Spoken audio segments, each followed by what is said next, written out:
কী অবস্থা সবার? আজকে চলে আসলাম একটা কুকিং ভিডিও নিয়ে। তো এগেন বলতেছি যে এই কুকিং যে রেসিপিগুলো সেগুলো অনেক কনভিনিয়েন্টলি এবং ইজিলি যাতে প্রিপেয়ার করা যায় সেই জন্যে ইনগ্রিডিয়েন্টসগুলো আশা করি স্ক্রিনে দেখতে পাচ্ছেন। বাট এই ডিশের একটা প্রাইমারি রিকোয়ারমেন্ট হচ্ছে ইলেকট্রিক ওভেন বা এয়ার ফ্রায়ার।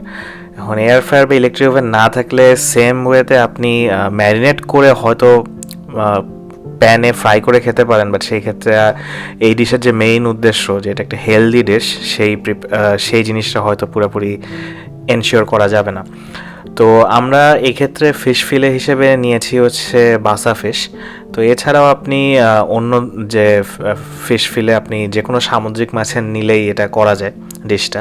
তো আমরা প্রথমে সিদ্ধ সবজি নিয়ে নিলাম এবং এই সিদ্ধ সবজি একটু অলিভ অয়েল দিয়ে স্প্রে করে ওই ট্রের ওপরে আমরা মাশরুম, অনিয়ন, ক্যাপসিকাম এগুলোও দিয়ে দিলাম। এগেন এখানে সবজির যে চয়েস সেটা আপনার নিজের উপর, পার্সোনাল প্রেফারেন্স, আপনি চাইলে অন্য সবজিও ইউজ করতে পারেন। এরপরে আমরা দিয়ে নেব একটু গোলমরিচ। অ্যান্ড এই পুরা ডিশটা মূলত করতে 10-15 মিনিটের বেশি সময় লাগে না, মানে পুরা এই জন্য জিনিসটা খুব কনভিনিয়েন্ট হয়ে যায়, যেটা বারবার বলে আসছি। আপনি সুন্দর মতো জাস্ট ম্যারিনেট করে ওভেনে দিয়ে আপনি আপনার মতো কাজ করতে থাকবেন অ্যান্ড আপনার ডিনার রেডি হয়ে যাবে।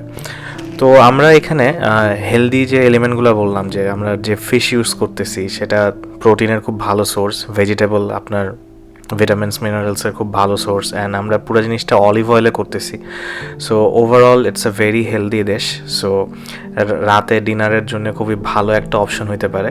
সো এখানে একটা জিনিস, মাছ যখন আপনি ফিলে করে এটা পানিতে পরিষ্কার করে নিচ্ছেন, এরপর মেক শিওর যে আপনি টিস্যু বা ন্যাপকিন দিয়ে মাছটা ড্রাই করে নেবেন।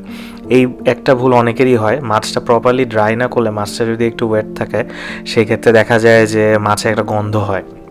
এবং এটা দূর করার জন্য আরেকটা বেস্ট ওয়ে হচ্ছে ওপর দিয়ে একটু লেবু এবং অরেঞ্জ জুস ইউজ করা। এই অরেঞ্জ জুসটা প্রেফারেন্সিয়াল, লেবুটা ডেফিনেটলি ইউজ করতে হবে। অরেঞ্জ জুসটা ইউজ করলে মাছের মধ্যে একটা সিট্রাস একটা ফ্লেভার আসে, যেটা খাইতে বেশ ভালো হয়। সো এগেন আমি সাজেস্ট করবো ইউজ করবেন। এরপরে আমরা জাস্ট একটু সল্ট, একটু লবণ, একটু গোলমরিচ, চিলি, রেড চিলি পেপার মানে শুকনো মরিচ গুঁড়া এবং হলুদ গুঁড়া, জিরা গুঁড়া, এগুলো দিয়ে জাস্ট একটু ম্যারিনেট করে নিব। খুবই বেসিক। যারা ঝাল খেতে পছন্দ করি তারা একটু শুকনো মরিচ চিলি ফ্লেক্সও ইউজ করতে পারেন, এটা আপনার পার্সোনাল প্রেফারেন্স। সো জিনিসটা যতখানি কনভিনিয়েন্ট করা যায়, যত ইজিলি করা যায়, সেটাই আমাদের ইয়ে। সো এই ফিশ আপনি মানে সি বাস হইতে পারে, স্যামন যাবে না, সি বাস, হ্যাডক, ভেটকি মাছও হইতে পারে, ভেটকি মাছ দিয়েও করতে পারেন। সো ওভারঅল আশা করি খুব ইজিলি বানাতে পারবেন। আচ্ছা, এরপরে আমরা নিয়ে নেব বাটার। বাটারটা জাস্ট হালকা করে, অনেকে যেটা করে বাটারটাকে একটু গরম করে গলায় নেয়, বা আপনি আস্ত বাটারও জাস্ট গায়ে একটু জাস্ট প্রলেপের মতো দিয়ে নেবেন। এখন এটা যারা বাটার খেতে পছন্দ করেন না তারা বাটার না দিলেও হবে, কিন্তু বাটার ইউজ করলে একটা সুন্দর ফ্লেভার আসে অ্যান্ড বেকড ফিশের একটা ভালো একটা টেস্ট আমি পার্সোনালি প্রেফার করি বাটার ইউজ করা। সো এটা ইউজ করে দেখতে পারেন। ম্যারিনেশন হয়ে গেলে আপনি ট্রের মধ্যে ভেজিটেবলগুলো তো আগে থেকে রাখাই ছিল, জাস্ট মাঝখানে আমরা মাছের যে ফিলেগুলো এগুলাকে আমরা প্লেস করে দিব। অ্যান্ড জাস্ট এনশিওর করবেন যে এই প্রপারলি যাতে মাছগুলো যাতে তিনটে একসাথে থাকে, মানে মাছগুলো যাতে ভেজিটেবলে ঢেকে না যায়, জাস্ট ঠিক মতো প্লেস করে আমরা জাস্ট ওভেনটা আগে থেকে প্রিহিট করে নিতে হবে। সাধারণত 200 ডিগ্রিতে প্রিহিট করলেই হয়, অ্যান্ড প্রিহিট করলে আর কি মাছের বেকিংটা আরও পারফেক্ট হবে। অ্যান্ড এখানে আমরা লাস্টে যেটা করছি, আমরা গার্লিক আর ভিনেগারের একটা প্রলেপ ওপর দিয়ে দিছি। এগেন এটা অপশনাল, আপনারা যদি গার্লিক না চান গার্লিক নাও দিতে পারেন, সেই ক্ষেত্রে একটু প্লেন হবে।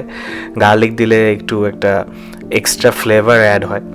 সো এগেন অনেকে এখানে আবার অনেক ধরনের সসও ইউজ করে, অনেকে বারবিকিউ সস টসও ইউজ করে। এগেন ওটা আপনার পার্সোনাল প্রেফারেন্স, আপনি বেকড ফিশের ফ্লেভারটা কীরকম চান।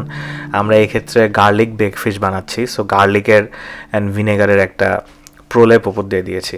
সো মোটামুটি আমাদের ফিশটা এখন রেডি। জাস্ট ওপরে ওভেনে ঢুকানোর আগে ওপরে একটু অলিভ অয়েল আবার ছিটাই দিতে হবে।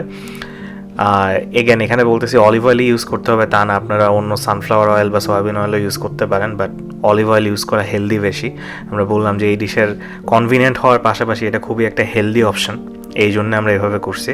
সো ওভেন প্রিহিট হয়ে গেছে, আমরা জাস্ট এখন ভিতরে প্লেস করে দিব, করে আমরা 200 ডিগ্রিতেই ওভেন অন করে দিব। সাধারণত 10 থেকে 15 মিনিট লাগে।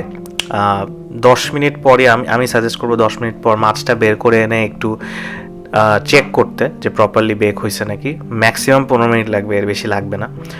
তো দেখেন আমাদের অলরেডি রেডি হয়ে গেছে মাছ, দেখতেই পাচ্ছেন যে ভেরি অ্যাপিলিং, দেখেই খুব টেস্টি লাগতেছে। আমি ফেসবুকে এটার ছবি পোস্ট করছিলাম, আর অনেকে বলছিল যে এটার রেসিপি তাদের জানার খুব ইচ্ছা, কারণ দেখে খুবই অ্যাপিলিং লাগছে।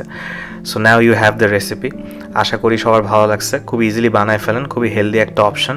সবাই ভালো থাকবেন, সুস্থ থাকবেন, দেখা হবে নেক্সট এপিসোডে অন্য কোনো একটা ডিশ নিয়ে।